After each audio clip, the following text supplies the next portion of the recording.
The train whistle pierced the crisp autumn air of 1875, startling Maribelle Thompson awake from her fitful slumber. She clutched her small leather-bound journal to her chest, her eyes wide with a mixture of terror and anticipation as the conductor called out, "Cimarron, New Mexico." "Next stop, Cimarron." Her heart hammered against her ribs as she gathered her meager belongings, knowing that somewhere on that platform waited Quincy Jameson, her future husband, a man she had never met, a man who had only seen a photograph that was not truly her. Maribelle smoothed down her plain brown traveling dress, wishing for the 100th time that she had been honest from the beginning. The photograph she had sent in response to his advertisement for a mail-order bride belonged to her cousin, a beautiful, golden-haired woman with perfect features and a delicate frame. Maribelle, with her tall stature, raven black hair, and distinctive birthmark along her jawline, looked nothing like the image Quincy Jameson expected. As the train slowed to a stop, Maribelle's stomach knotted with dread. She had fled Philadelphia with barely enough money for the journey west, running from a scandal that would have destroyed what remained of her family's reputation. This marriage was her only hope for a new beginning, but it was founded on a lie. "Lord, give me strength," she whispered, picking up her worn carpetbag as the train shuddered to a halt. Through the window, she could see the small platform of Cimarron, a dusty outpost that seemed to rise directly from the wilderness of the New Mexico territory. The platform was scattered with a handful of people, but Maribelle's eyes immediately found him a tall man with broad shoulders, standing apart from the others. He wore a weathered Stetson pulled low over his eyes, but even from a distance, she could see the strong line of his jaw and the way he scanned each passenger disembarking with careful attention. With trembling legs, Maribelle stepped down from the train, the late September air cool against her face. She paused, considering for one wild moment whether she might simply board the next train heading anywhere else. But reality crushed that fleeting thought. She had nowhere to go, no money to continue running. Quincy Jameson spotted her immediately, his posture stiffening as he took in the woman who looked nothing like the photograph he had carried in his breast pocket for 3 months. His expression, initially open and expectant, clouded with confusion. "Mr. Jameson?" Maribelle forced herself to approach him, her voice steadier than she felt, his eyes a startling shade of blue she hadn't expected narrowed slightly. "Miss Thompson." Maribelle nodded, unable to maintain his gaze. "Yes, sir, I'm Maribelle Thompson." A heavy silence fell between them, broken only by the bustle of activity around them and the departing train's whistle. Quincy's gaze was penetrating, examining every aspect of her appearance that contradicted the blonde, petite woman in the photograph. "You're not what I expected," he said finally, his voice deep and surprisingly gentle despite the obvious confusion in his eyes. Maribelle swallowed hard, ready for rejection, ready to be abandoned in this strange town with nothing but her shame. "I know, Mr. Jameson." "I can explain. You're more beautiful than any picture could capture," he said, the words coming out almost reluctantly, as if surprised by his own response. Maribelle's head snapped up, certain she had misheard him. "I beg your pardon." The faintest hint of a smile touched his lips, softening the hard lines of his weathered face. "The photograph, it didn't do you justice, Miss Thompson." Relief flooded through her, quickly followed by a deeper sense of guilt. He didn't understand. He thought the photograph was simply a poor representation, not an outright deception. "Mr. Jameson, I think there's been a—" "Please," he interrupted, reaching for her carpetbag. "Call me Quincy. We're to be married tomorrow, after all, tomorrow."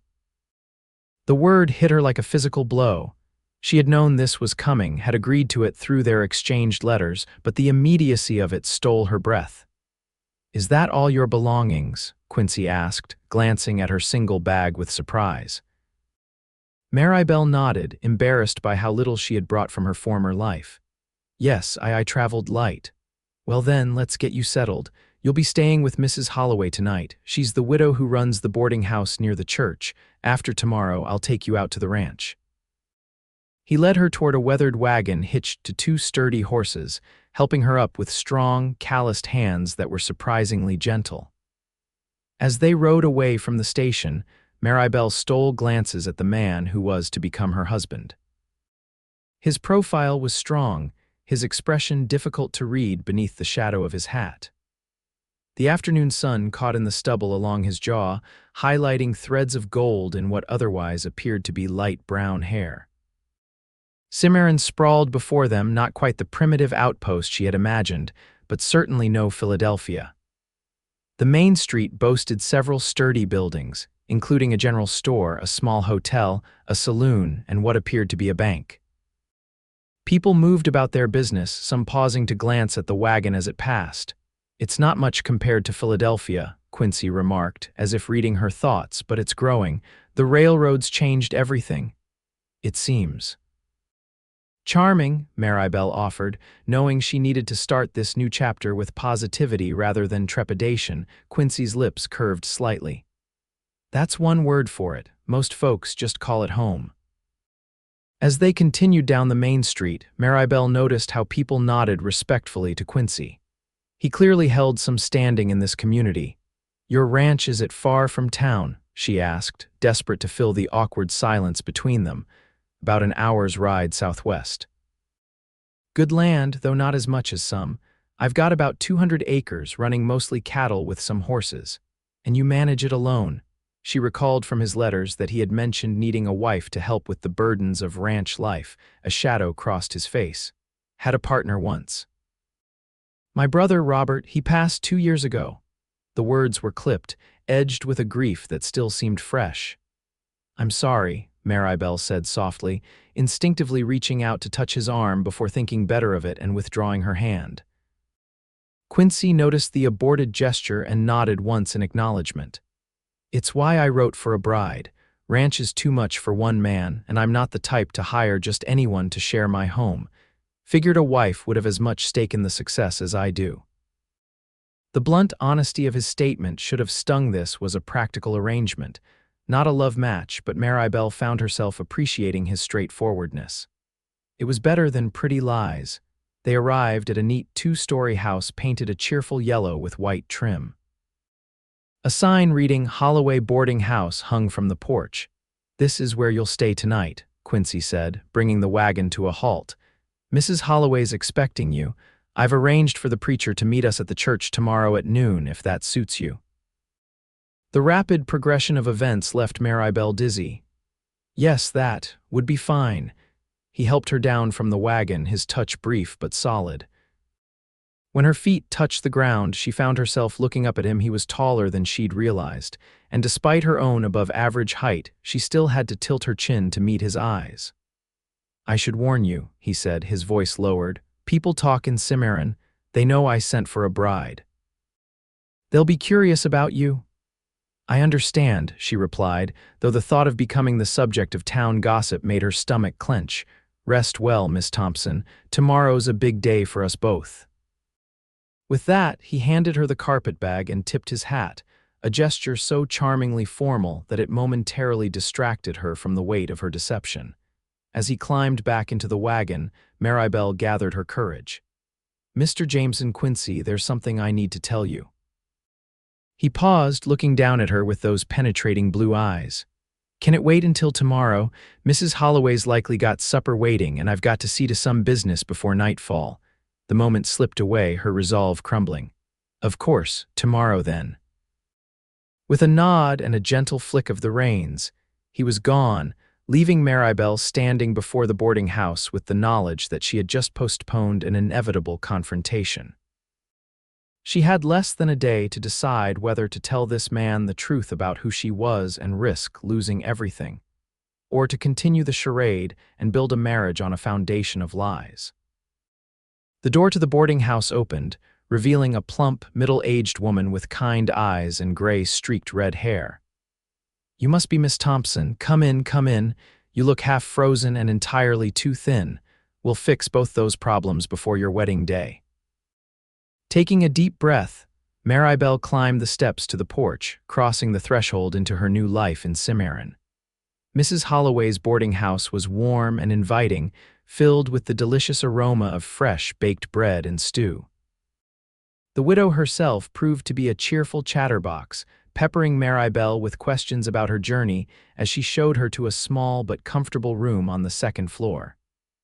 Mr. Jameson's paid for the finest room in the house, Mrs. Holloway explained, setting Maribelle's bag on a handcrafted quilt covering the bed.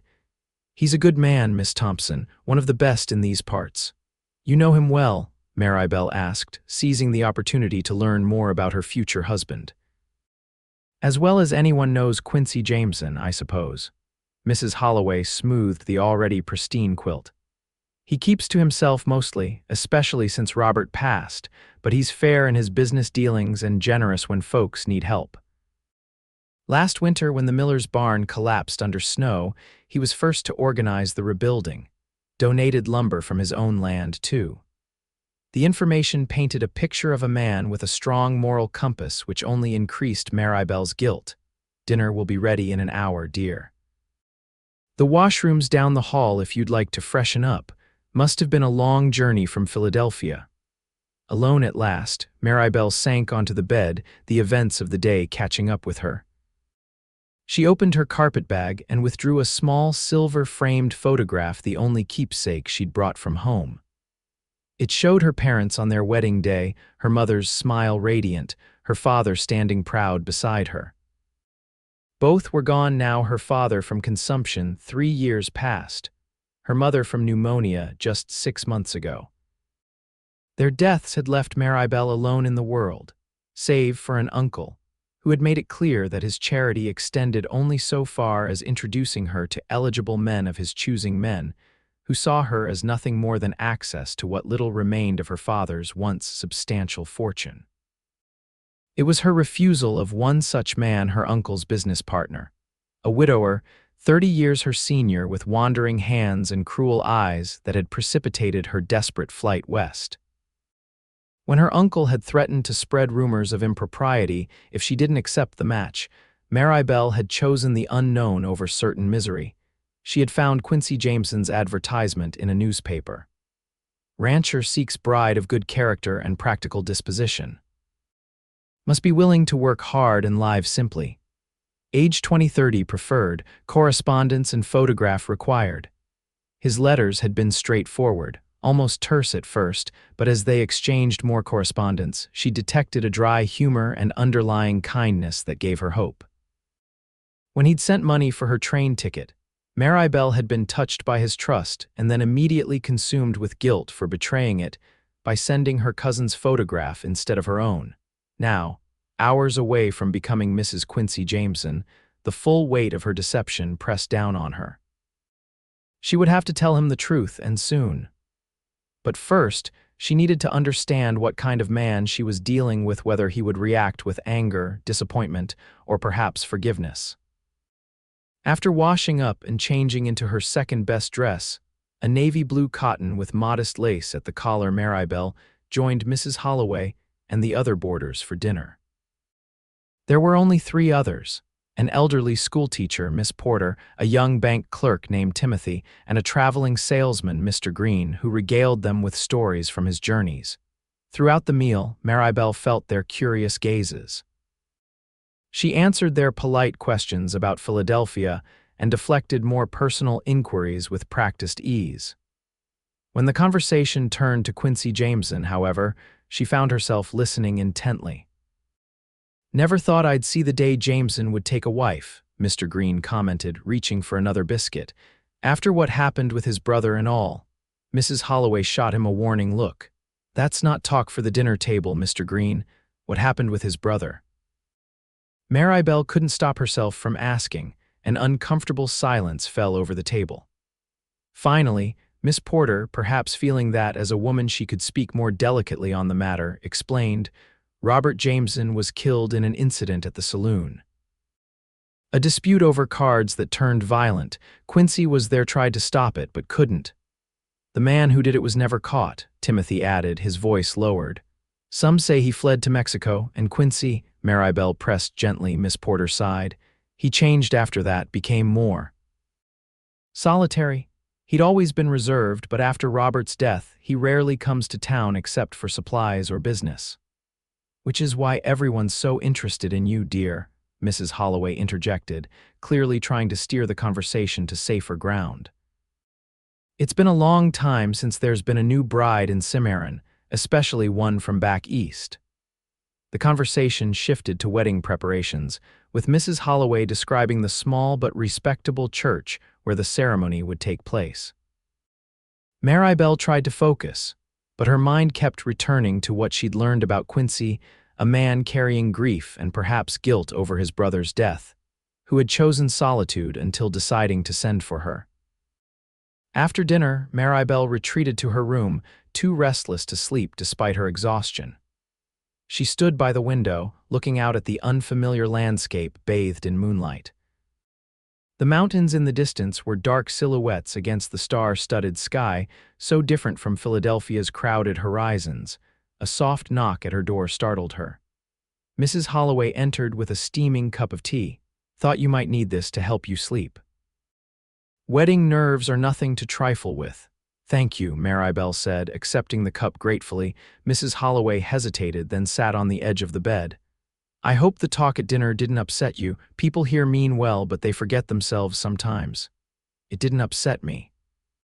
I appreciate knowing more about my future husband." The older woman studied her face. "You know, when Quincy told me he'd sent for a bride, I was skeptical. Didn't seem like the type to choose a wife he'd never met. But when he showed me your photograph, I understood." Maribelle nearly choked on her tea. "My photograph? Yes, he carried it everywhere, that little picture of a pretty blonde girl. Said your letters showed a practical mind and good heart." Mrs. Holloway smiled kindly. "I must say, though, you're even lovelier in person." "That picture didn't capture your striking features at all." Shame burned through Maribelle. Mrs. Holloway mistook her distress for modesty and patted her hand. "Don't you worry about tomorrow. Quincy Jameson may not be one for grand romantic gestures, but he's a man who keeps his promises. He'll be a good husband." After Mrs. Holloway left, Maribelle paced the small room, torn between the safety of continuing her deception and the moral imperative to tell the truth. If she confessed before the wedding, Quincy could send her away, and then where would she go? But if she married him under false pretenses, she'd be trapping them both in a union founded on lies. Morning came too quickly. Maribelle had barely slept, dark circles shadowing her eyes as she prepared for her wedding day. Mrs. Holloway helped her dress in her best gown, a simple ivory dress with pearl buttons that had once belonged to her mother. "Something borrowed," Mrs. Holloway said, fastening a delicate lace collar around Maribelle's neck. "It was my daughter's. She wore it at her wedding 5 years ago." "It's beautiful," Maribelle whispered, touching the intricate needlework. "I can't thank you enough for your kindness." "Nonsense. It's not every day we welcome a new bride to Cimarron." Mrs. Holloway stepped back to admire her handiwork. "There now, you look like an angel." Maribelle caught her reflection in the small mirror above the washstand.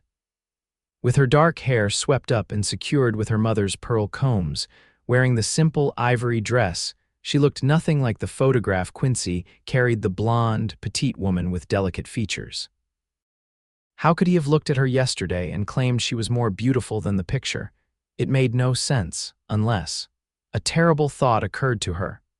What if he had recognized immediately that she wasn't the woman in the photograph, but had decided to go through with the marriage anyway?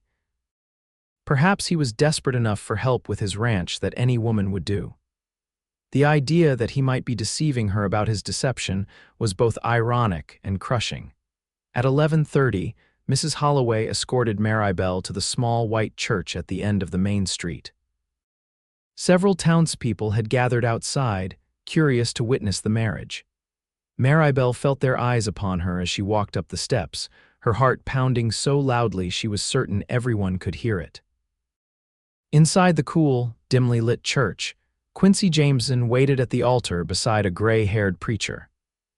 He wore a clean black suit that looked stiff and uncomfortable on his rancher's frame, his hat absent to reveal thick, light brown hair neatly combed. When he turned and saw her, something flickered in his eyes, surprise, perhaps, or appreciation. With each step down the aisle, Maribelle's resolve strengthened. She couldn't begin this marriage with a lie between them. Before she reached Quincy's side, she stopped. "Miss Thompson." The preacher prompted, confusion evident in his tone. Maribelle looked directly at Quincy. "Mr. Jameson, before we proceed, there's something I need to tell you, something I should have told you yesterday." Murmurs rippled through the small gathering of witnesses. Quincy's expression remained steady, though a muscle twitched in his jaw. "Perhaps we should step outside," he suggested quietly. "No," Maribelle said, her voice stronger than she felt. "What I have to say affects our marriage and should be said here before these witnesses and before God." The preacher looked uncomfortable, but Quincy nodded once, giving her permission to continue. Drawing a deep breath, Maribelle forced herself to meet his gaze. "The photograph I sent you wasn't of me. It was my cousin, Elizabeth. I was afraid that if I sent my true likeness, you wouldn't choose me, and I desperately needed to leave Philadelphia." The silence in the church was absolute. Quincy's expression remained unreadable. "I've been dishonest with you, and I understand if you wish to call off the wedding. But I wanted you to know the truth before we took vows before God." For several agonizing heartbeats, Quincy said nothing. Then, to Maribelle's astonishment, a smile slowly spread across his face. "Miss Thompson," he said, his voice carrying easily in the hushed church, "I knew that the moment I saw you step off the train."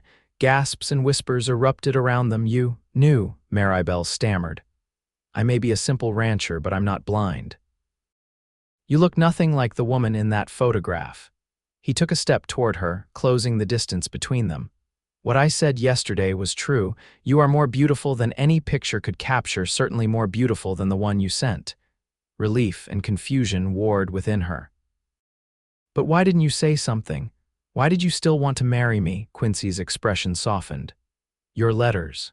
In every letter you wrote, I saw a woman of intelligence, strength, and honesty except about your appearance, which seemed the least important thing to lie about.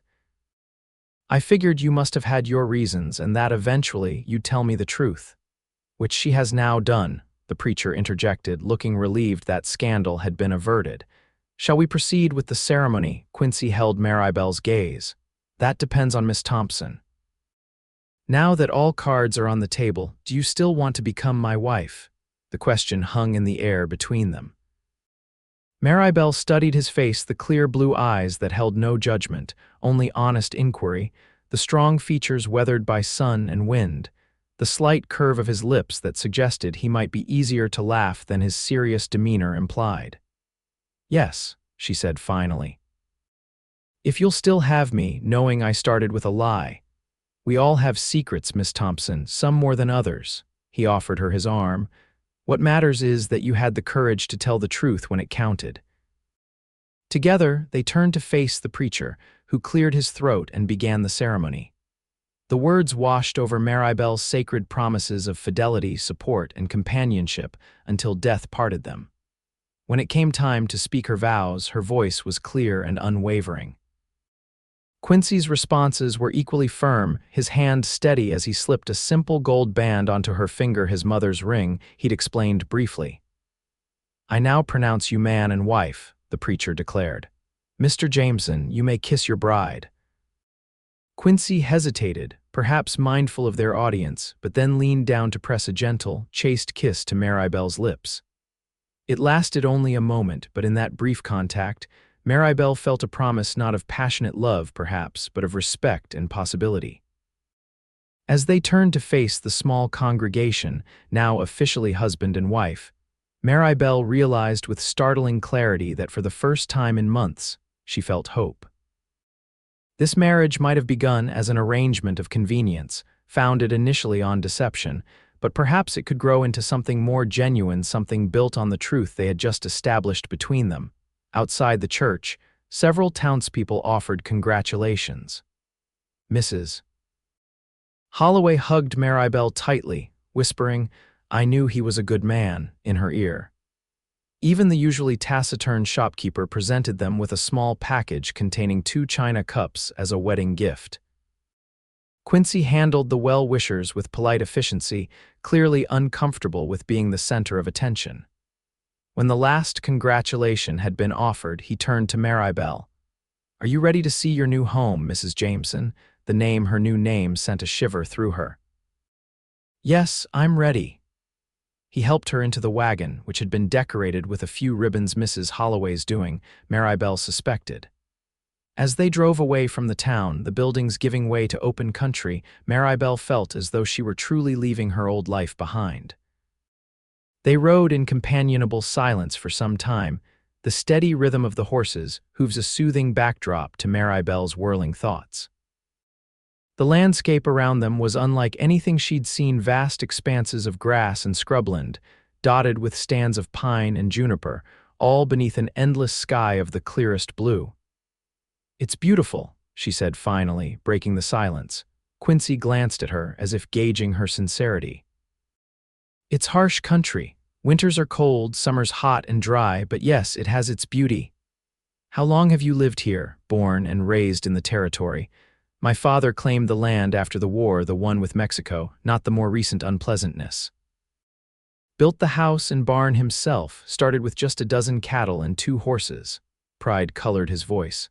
By the time he passed, we had one of the better spreads in the county. We, Maribelle prompted gently, me and Robert. The name came easier now, less shadowed by grief. He was 4 years younger, had a knack with horses that I never mastered, could gentle the wildest Mustang you ever saw. Maribelle heard the affection in his voice, the lingering loss. I'm sorry about what happened to him. Quincy's hands tightened on the reins. Some things can't be changed. Just have to move forward. After a pause, he added, what about your family? Your letters mentioned parents who had passed, but little else. Maribelle told him about her father's business failures before his death, her mother's decline afterward, and finally, her uncle's attempt to marry her off to his lecherous business partner.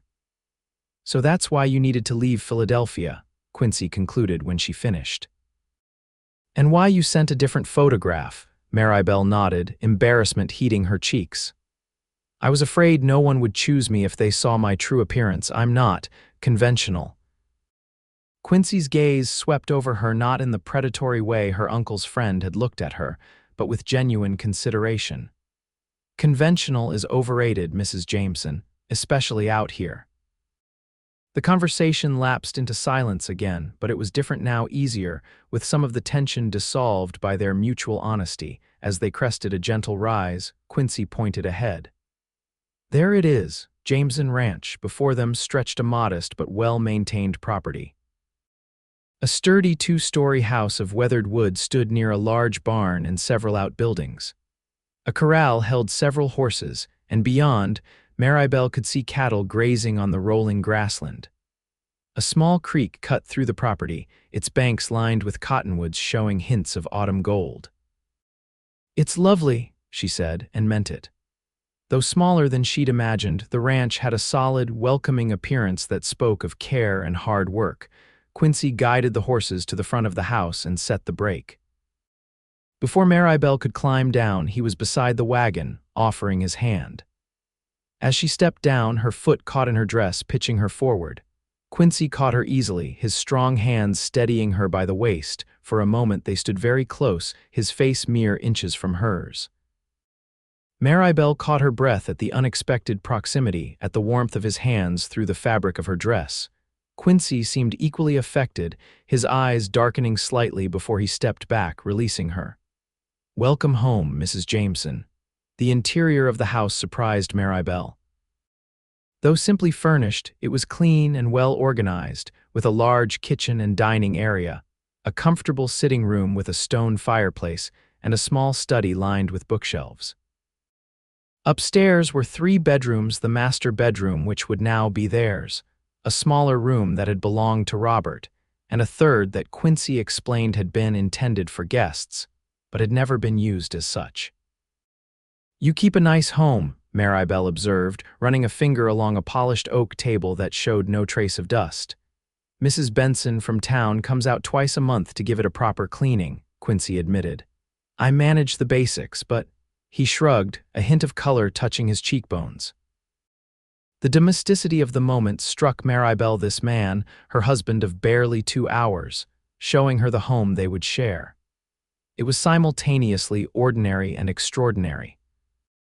"I'll show you around the rest of the property after you've had a chance to settle in," Quincy said, carrying her carpet bag upstairs to the master bedroom. The room was spacious, dominated by a large bed with a handcrafted wooden frame. A patchwork quilt covered it, the intricate stitching revealing careful craftsmanship. "My mother made that," Quincy said, noticing her admiring the quilt. "She was always working on some piece of needlework or another." Maribel touched the fabric gently. "It's beautiful work." An awkward silence fell between them. Their bed seemed suddenly very prominent in the room. "I'll leave you to unpack," Quincy said, clearly sensing her discomfort. "Take your time. When you're ready, I'll be outside seeing to the horses." Alone, Maribel sat on the edge of the bed, the events of the day catching up with her. She was married. She was a rancher's wife in the New Mexico territory, thousands of miles from everything familiar. And tonight she would share this bed with a man who was still largely a stranger. The thought sent a flutter of nerves through her stomach. In their correspondence, they had never discussed the more intimate aspects of marriage. Quincy had mentioned wanting children eventually, but beyond that, the topic had remained untouched. With determination, Maribel pushed aside her anxiety and began unpacking her few belongings. She changed from her wedding dress into a more practical blue calico, suitable for a ranch wife's duties. As she pinned up her hair, she studied her reflection in the small mirror above the dresser. "Mrs. Quincy Jameson," she whispered, testing the name. It felt foreign on her tongue, but not unpleasant. Downstairs, Maribel explored the kitchen, familiarizing herself with where things were kept. The pantry was well stocked with staples: flour, sugar, coffee, dried beans, and preserves. It spoke of Quincy's practical nature that he had prepared for her arrival by ensuring the household was properly supplied. Through the kitchen window, she could see him in the corral, working with a spirited chestnut horse. His movements were confident and assured, his body language communicating clearly with the animal. Watching him, Maribel felt a strange flutter in her chest, appreciation, perhaps, for his competence and the graceful strength evident in his tall frame. When he finished with the horse, Quincy showed her around the property: the barn with its hayloft and tack room, the chicken coop where a dozen hens provided eggs, the vegetable garden now winding down for the season but still producing squash and late tomatoes, and the smokehouse where meat was preserved. "It's a lot to take in," Quincy acknowledged as they walked back toward the house. "Don't worry about learning everything at once. I'm not afraid of hard work," Maribel assured him. "In Philadelphia, after my father's business failed, I helped manage our reduced household. I can cook, clean, and sew, though I'll admit I've never milked a cow or collected eggs from temperamental hens." A smile touched Quincy's lips. "You'll learn, those hens are more bark than bite." The day passed quickly, with Maribel helping prepare a simple supper from the supplies in the pantry while Quincy attended to the evening chores. They ate at the kitchen table, the conversation flowing more easily than Maribel had expected. Quincy told her about the neighboring ranches, the challenges of the last severe winter, and his plans to expand his herd in the spring. As darkness fell, however, the awareness of what was to come grew between them. After the dishes were washed and put away, they stood in the kitchen, the lamplight casting a warm glow over their features. "It's been a long day," Quincy said finally. "You must be tired from your journey and all the excitement." Maribel nodded, her mouth suddenly dry. "Yes, quite tired." "I'll bank the fire and be up shortly," he said, his voice carefully neutral. Upstairs, Maribel changed into her nightgown behind a folding screen, her hands trembling slightly as she loosened her hair and brushed it out. When Quincy entered the room some minutes later, she was sitting on the edge of the bed, trying to appear calmer than she felt. He carried a lamp, setting it on the dresser before turning to face her. In the soft light, his features seemed softer, the usual reserve in his expression replaced by something more vulnerable. "Maribel," he began, using her given name for the first time, "I want you to know that I don't expect. That is, I understand that we're still getting to know each other." Relief flooded through her. "Thank you," she whispered. Quincy nodded, then moved to the other side of the bed. He removed his boots and outer clothing but kept on his long underwear out of propriety.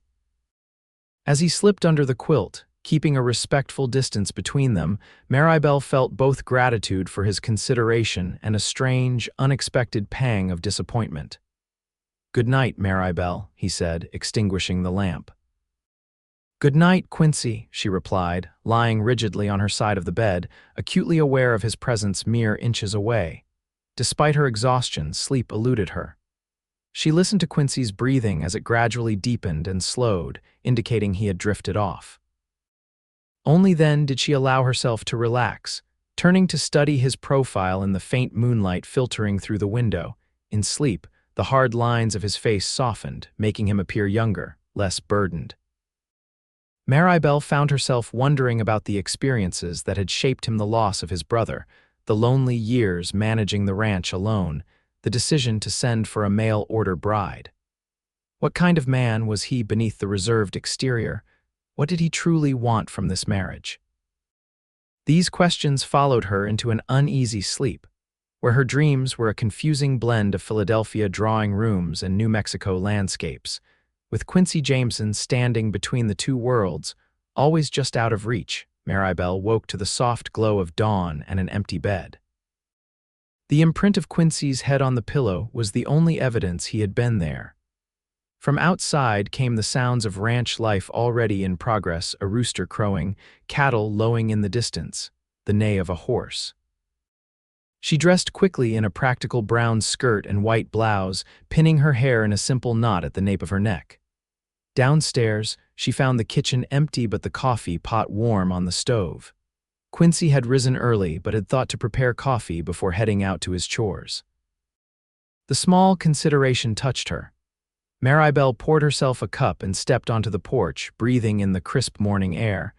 The sun was just cresting the distant mountains, painting the landscape in gold and amber hues. In the corral, Quincy was working with the same chestnut horse from yesterday, guiding it through some kind of training exercise. Watching him, Maribelle felt a sense of purpose settle over her. This was her home now, and Quincy was her husband. Whatever had brought them together, practical necessity, deception, or fate, they were joined now in a life that would require cooperation and mutual respect. Perhaps in time there might even be affection. With renewed determination, she returned to the kitchen and set about preparing breakfast. By the time Quincy came in, she had made a substantial meal of biscuits, bacon, and eggs from the hen house. "You didn't have to go to all this trouble," he said, removing his hat and washing up at the basin. "It's no trouble. I enjoy cooking," Maribelle replied, setting a plate before him. "Besides, it looks like you've been up for hours. Ranch doesn't run itself." He sat down, his appreciation evident as he sampled the food. "This is good, real good, thank you." Maribelle joined him at the table, pleased by his approval. "What are your plans for today?" "Need to mend the fence on the north pasture. One of the steers broke through yesterday." He glanced at her, hesitation in his eyes. "I usually stay out most of the day. Will you be all right here alone?" "Of course. I have plenty to do, getting acquainted with the house and making it my own." She paused, then added, "Unless there's something I can help you with." Quincy considered this. "Not today. The fence work requires strength more than skill, but there will be plenty of ways you can help once you're settled." After breakfast, Quincy showed her where various household supplies were kept, explained how the pump for the well worked, and pointed out which outbuildings held what equipment. It was a practical orientation to ranch life, delivered in his straightforward manner. "I should be back by sundown," he said as he prepared to leave, loading tools into a small wagon. "If you need anything urgent, the Miller's place is just over that rise to the east. Mrs. Miller would be glad to help." "I'll be fine," Maribelle assured him, touched by his concern. Quincy nodded, then hesitated, as if uncertain how to say goodbye. Finally, he reached out and squeezed her hand briefly. "Have a good day, Mrs. Jameson." The simple gesture, coupled with the formal use of her new title, sent an unexpected warmth through Maribelle. "You too, Mr. Jameson." "Be careful with that fence." A ghost of a smile touched his lips. "Always am." With Quincy gone, Maribelle set about exploring her new domain more thoroughly. The house, while well-maintained, showed signs of being a bachelor's residence, functional but lacking certain feminine touches.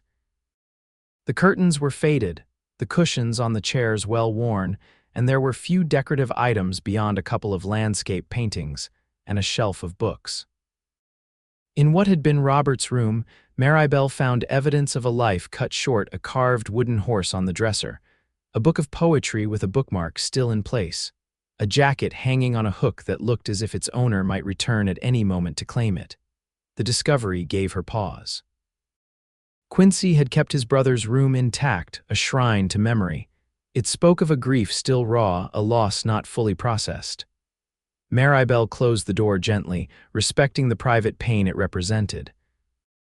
The rest of the day passed in a flurry of activity as Maribelle cleaned, organized, and familiarized herself with the rhythm of ranch life. She collected eggs from the henhouse, finding the hens indeed more intimidating than she'd expected, kneaded dough for fresh bread, and aired out linens that had been stored away. By late afternoon, she had transformed the main living spaces, adding small touches that made the house feel more like a home, a vase of wildflowers on the dining table, cushions rearranged for better comfort, shelves dusted and reorganized to highlight Quincy's modest collection of books.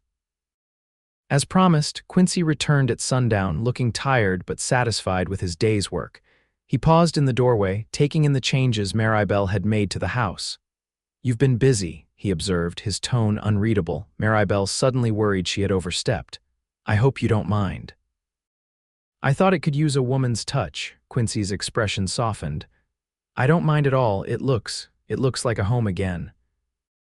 The simple statement contained volumes acknowledgement that the house had ceased to feel like a home after his brother's death, appreciation for Maribelle's efforts to change that, and perhaps a tentative acceptance of her presence in his life. Over dinner, Quincy described his day's work while Maribelle shared her discoveries around the ranch. The conversation flowed more naturally than it had the previous evening, the awkwardness of new marriage beginning to fade into a cautious camaraderie.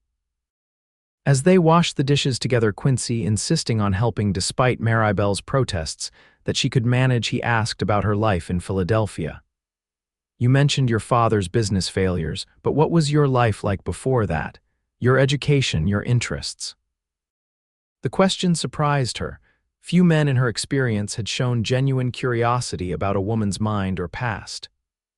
"I attended Miss Harrington's school for young ladies until I was 17, Maribelle said, drying a plate. "It was a good education, as these things go: reading, writing, arithmetic, music, and the social graces a lady is expected to possess." "And did you enjoy it? The learning, I mean." Maribelle considered this. "Parts of it. I loved reading literature, history, even some science when I could find books on the subject. My father encouraged my curiosity, much to my mother's dismay. She was more concerned with my becoming accomplished in the drawing room than in intellectual pursuits." "And what about now? What interests you besides books?" The genuine interest in his voice encouraged her to continue. "I enjoy music. I play the piano, though not as well as my teachers hoped, and I've always loved gardening. Our house in Philadelphia had a small garden where I grew flowers and herbs." Quincy nodded thoughtfully. "There's space for a bigger garden here if you're interested. The vegetable patch could use a knowledgeable hand, and I wouldn't mind some flowers around the place." The casual offer meant more to Maribelle than he could know. It was an invitation to make her mark on his land, to create something that was hers within this new life. "I'd like that very much," she said softly. Later, as they prepared for bed with less awkwardness than the previous night, Maribelle found herself studying Quincy as he checked that the windows were securely latched. There was something compelling about his methodical movements, his quiet competence. "May I ask you something?" she ventured as they settled into bed, each carefully maintaining their respective sides. "Of course. Why did you really decide to keep me as your bride, knowing I had sent a false photograph? The truth, please." In the darkness, she heard him shift, felt the mattress dip slightly as he turned toward her. "The truth is, I was impressed by your courage," he said finally. Getting on that train alone, traveling all this way to marry a stranger that takes grit. And then standing up in that church, admitting your deception in front of everyone, that takes integrity. Those are qualities I value more than any pretty face. His honesty humbled her. Thank you for seeing that in me. Besides, he added, a hint of humor coloring his voice, the woman in that photograph looked like she'd faint at the first sign of hard work. You look like you can hold your own. Maribelle laughed softly, surprised by his teasing. I suppose that's a compliment coming from a rancher. Highest kind, Quincy agreed, and though she couldn't see his face clearly, she could hear the smile in his voice. They fell silent, but it was a comfortable silence now, filled with the beginnings of understanding. As sleep claimed her, Maribelle realized that for the first time since her mother's death, she felt safe, not just physically protected, but emotionally anchored to something real and promising. The days that followed established a routine. Quincy rose before dawn to begin his chores, while Maribelle managed the household and gradually took on more responsibilities around the ranch. She learned to milk the cow, tend the vegetable garden, and help with the endless tasks that kept the ranch functioning. Quincy proved to be a patient teacher, showing her how to handle the animals and operate the various tools and equipment. He never criticized her mistakes, instead offering quiet guidance and occasional words of praise that meant more to her than flowery compliments ever had. Their evenings were spent in simple companionship, sharing meals, discussing the day's events, and sometimes reading by the fire. Quincy, Maribelle discovered, had a surprisingly extensive knowledge of literature for a man who had spent his life on a ranch. His father had valued education, he explained, and had amassed the collection of books that now filled the shelves in the study. Robert was never one for reading, Quincy told her one evening as they sat before the fire, Maribelle mending a shirt while he cleaned a harness. He preferred action to words, always the first to volunteer for a cattle drive or breaking a wild horse. And you, Maribelle asked, glancing up from her stitching, did you prefer books to adventure? A distant look crossed Quincy's face. I liked both in different ways. The books took me places I'd never seen, gave me ideas I might not have had otherwise, but there's something about this land, about working it with your hands. He gestured vaguely, searching for words. It gets in your blood. Maribelle was beginning to understand what he meant. There was a rhythm to ranch life, a connection to the earth and seasons that she had never experienced in Philadelphia. Despite the hard work, there was satisfaction in seeing immediate results of her labor, bread rising in the oven, vegetables growing from seeds she had planted, animals responding to her care. As September gave way to October, the nights grew cooler, and Maribelle and Quincy found themselves drawing closer in the bed they shared initially for warmth, then gradually, with increasing awareness of each other. They had maintained a chaste marriage thus far, both seemingly content to develop trust before intimacy, but the growing attraction between them was undeniable. Maribelle found herself watching Quincy as he worked, admiring the strength in his arms as he chopped wood or the gentle competence in his hands as he treated an injured calf. For his part, Quincy's gaze lingered on her more frequently, his eyes following her movements with an intensity that sent warmth spreading through her. The change in their relationship came gradually, then all at once, like the autumn leaves that transformed slowly day by day until suddenly the landscape was ablaze with color. It happened on an evening in mid-October, when an early cold snap had them huddled close to the fireplace after dinner. Quincy had been telling her about his plans to purchase new breeding stock in the spring, his deep voice rumbling pleasantly in the cozy room. The Hendersons over in Santa Fe have good bloodlines in their herd, he was saying. I thought we might make a trip of it, visit the town, perhaps stay a night or two. The casual we struck Maribelle, evidence of how he now naturally included her in his plans for the future. I'd like that, she said softly. I've heard Santa Fe is beautiful. It is. Quincy hesitated, then added, my parents spent their honeymoon there. My father always said it was the perfect place to begin a marriage. The implication hung in the air between them. Though legally married for nearly a month, they had not yet truly begun their marriage in all senses of the word. Maribelle set aside her sewing, suddenly very aware of Quincy's proximity on the settee beside her. "Quincy," she began, uncertain how to express what she was feeling. He turned to her, his blue eyes reflecting the firelight. Yes, words failed her. Instead, Maribelle found herself leaning forward, closing the distance between them. Quincy remained still, watching her with an intensity that made her heart race. When their lips met, the contact was gentle at first, exploratory. Quincy's response was restrained, careful, as if he feared frightening her. But when Maribelle pressed closer, her hand coming to rest against his chest, something shifted. His arms encircled her, drawing her against him as the kiss deepened. When they finally broke apart, both were breathing unevenly. Quincy rested his forehead against hers, his eyes closed. "Maribelle," he murmured, her name a question and an answer all at once. "I want to be your wife," she whispered. In every way, his eyes opened, searching her face. "Are you sure? There's no rush, I'm sure," and she was. Over the past weeks, she had come to admire this man, his integrity, his quiet strength, his consideration for her feelings. What had begun as a practical arrangement had grown into genuine affection, and now something more. Quincy stood, offering her his hand. Maribelle took it, allowing him to lead her upstairs to their bedroom. There, in the soft glow of lamplight, they discovered each other anew, their union tender and reverent, a covenant more binding than the words they had spoken in the church. Afterward, lying in the circle of Quincy's arms, Maribelle felt a profound sense of rightness. This was where she belonged with this man in this life they were building together. "I never expected this," Quincy confessed, his voice low in the darkness. "When I sent for a bride, I hoped for companionship, help with the ranch. I never thought." "What?" Maribelle prompted when he trailed off, his arms tightened around her.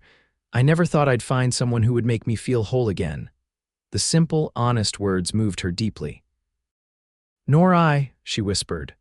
"After everything I lost in Philadelphia, I didn't think I'd find a place to belong again." Quincy brushed a kiss against her temple. "You belong here, Maribelle, with me."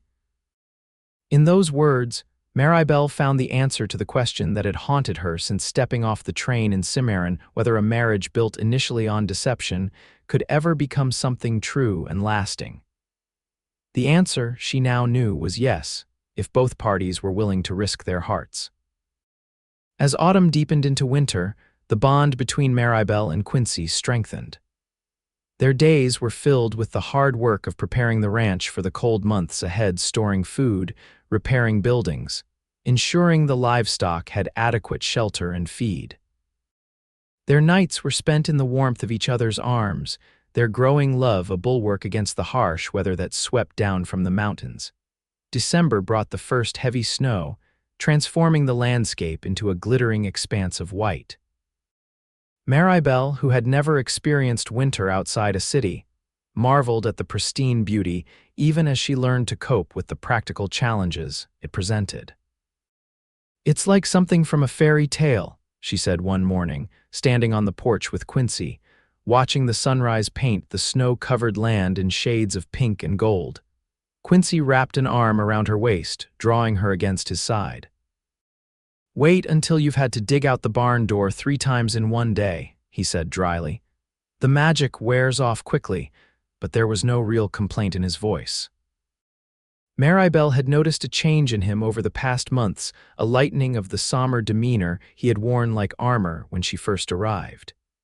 He smiled more readily now, even laughed sometimes at her city-born misconceptions about ranch life.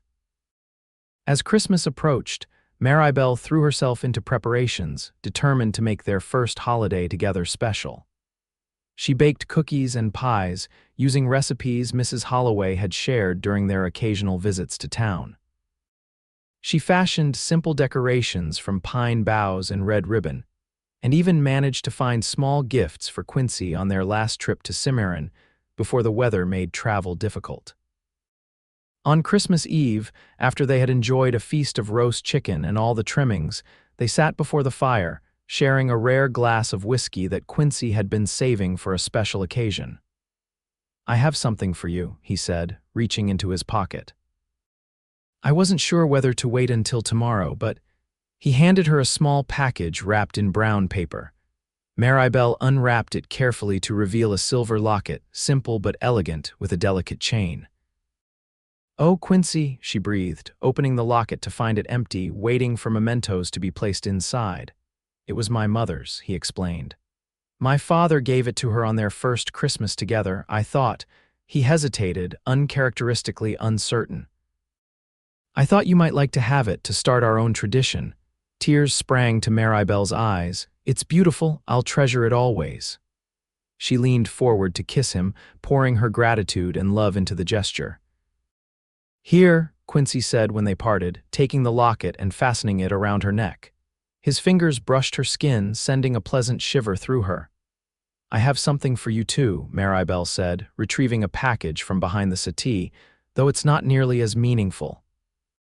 Quincy unwrapped the gift to find a pair of fine leather gloves and a book of Mark Twain's writings that she had spotted in the general store and purchased while he was seeing to other business.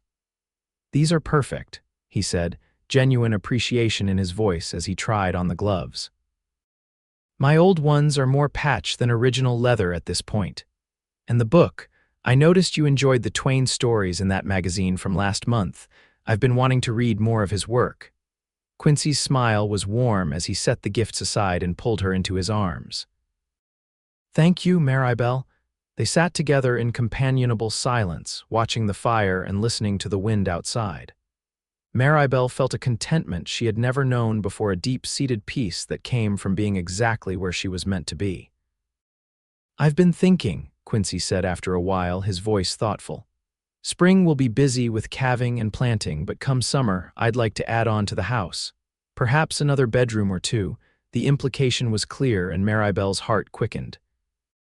"That sounds like a wonderful idea," she said softly. Quincy's hand came to rest gently on her abdomen. "I know we haven't talked much about children, but I've always wanted a family, not just for help with the ranch as we grow older, but to share all this with." "I want that too," Maribelle admitted, covering his hand with her own. "Very much." The look Quincy gave her was filled with such tenderness that it nearly brought tears to her eyes again.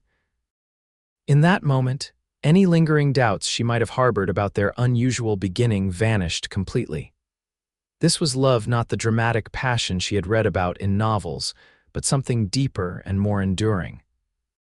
Christmas morning dawned clear and cold, the sun turning the snow-covered landscape into a sea of diamonds. Maribelle woke to find Quincy already up and dressed. "Merry Christmas," he said, sitting on the edge of the bed with a cup of coffee for her. "I've seen to the animals." "Thought we might have a lazy morning for once." Maribelle sat up, accepting the coffee gratefully. "That sounds wonderful." They spent the day in simple pleasures, reading by the fire, preparing and enjoying a leisurely dinner, talking about plans for the coming year. In the evening, Quincy brought out a fiddle Maribelle hadn't known he possessed and played a few simple tunes, his fingers surprisingly deft on the strings. "Robert was the real musician," he explained when she expressed admiration. "He could make this thing sing. I just know enough to keep the music alive, I suppose." It was the first time he had mentioned his brother without a shadow crossing his face, and Maribelle recognized it as a sign of healing. Winter settled fully over the ranch in January and February, bringing storms that sometimes kept them housebound for days. But Maribelle discovered there was joy even in confinement when shared with someone you loved. They read aloud to each other, played cards, talked for hours about everything and nothing, and found inventive ways to stay warm during the coldest nights. By March, the first signs of spring began to appear, patches of grass emerging from the melting snow, birds returning from their winter migration, buds forming on the trees along the creek. With the changing season came the busiest time on the ranch. As new calves were born and preparations for planting began, Maribelle threw herself into the work alongside Quincy, her city-bred hands now calloused and capable after months of ranch life. She helped deliver calves, prepared the garden for planting, and still managed to keep the house running smoothly. It was during this hectic time, as April brought warmer days and spectacular thunderstorms, that Maribelle confirmed what she had suspected for several weeks: she was expecting a child. She told Quincy one evening as they sat on the porch, watching a particularly magnificent sunset paint the sky in shades of orange and purple.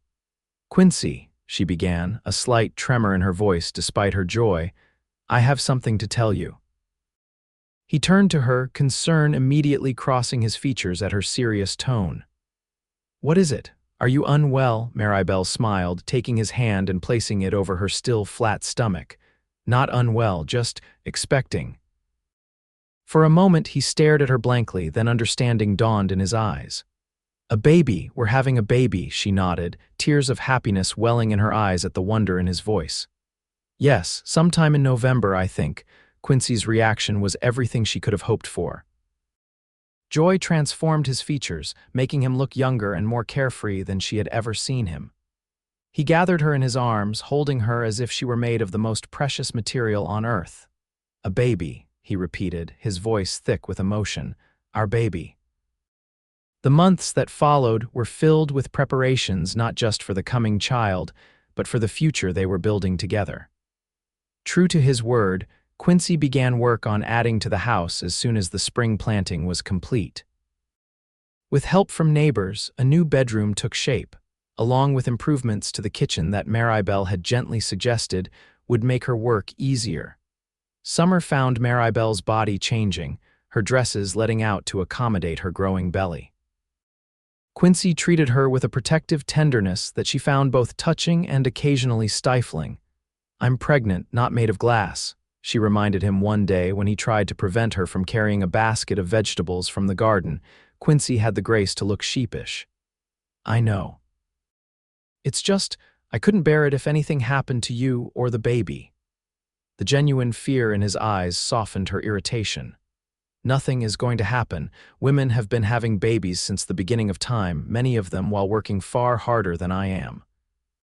"Not all women are as precious to me as you are," he replied simply, the honesty in his voice making her heart swell. As autumn approached, they made a trip to Cimarron for supplies and to visit Dr. Patterson, who confirmed that all seemed well with the pregnancy. The town had changed little since Maribelle's arrival the previous year, but her relationship to it had transformed completely. Where once it had been a strange and intimidating place, now she was greeted warmly as Mrs. Jameson, a respected rancher's wife. Mrs. Holloway insisted they stay for dinner at the boarding house, eager to catch up on all the news from the ranch.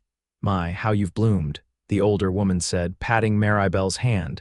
"Marriage clearly agrees with you." Maribelle exchanged a smile with Quincy across the table. "Yes, it does." Later, as they were preparing to leave, Mrs. Holloway pressed a package into Maribelle's hands. "A little something for the baby," she explained. "I've been working on it since I heard your happy news." At home, Maribelle unwrapped the gift to find a beautifully crafted baby quilt, each square showing a different animal or scene from ranch life. "She must have worked on this for months," Maribelle marveled, running her fingers over the intricate stitching. Quincy examined the quilt with appreciation. "The people here, they look after their own, and you're one of us now, Maribelle, have been since the moment you decided to stay." The words warmed her. From a mail-order bride with a false photograph to a beloved wife and soon-to-be mother, her transformation felt complete. November brought early snow and, with it, the birth of their son. After a labor that lasted through the night and into the following day, Maribelle delivered a healthy boy with a shock of dark hair and eyes that, while newborn blue, already showed signs of changing to match his father's. "He's perfect," Quincy whispered, cradling his son with hands that seemed impossibly large next to the tiny infant. "What shall we name him?" They had discussed names but hadn't settled on one, wanting to meet their child first. Looking at the baby now, his father's features already evident in the shape of his chin and brow, Maribelle knew. "Robert," she said softly. "Robert Quincy Jameson." Tears glistened in Quincy's eyes as he nodded, too overcome to speak. In that moment, a circle seemed to close, grief giving way to new life, the past honored even as they moved toward the future. The first year of little Robert's life brought changes to the ranch and to their family. Quincy hired a hand to help with the more demanding work, allowing him to spend more time close to home. The garden Maribelle had started flourished, providing not just for their table but enough extra to sell or trade in town. And the house continued to evolve, becoming more of a home with each passing season. By the time Robert celebrated his first birthday, toddling unsteadily between his parents' outstretched hands, Maribelle could scarcely remember the frightened woman who had stepped off the train in Cimarron. That version of herself seemed like a character in someone else's story, recognizable but distant. One evening, as they sat on the porch watching the sunset, Robert asleep in his cradle beside them, Quincy took her hand. "You ever regret it?" he asked, his voice thoughtful. "Coming here, marrying a stranger, taking on this life?"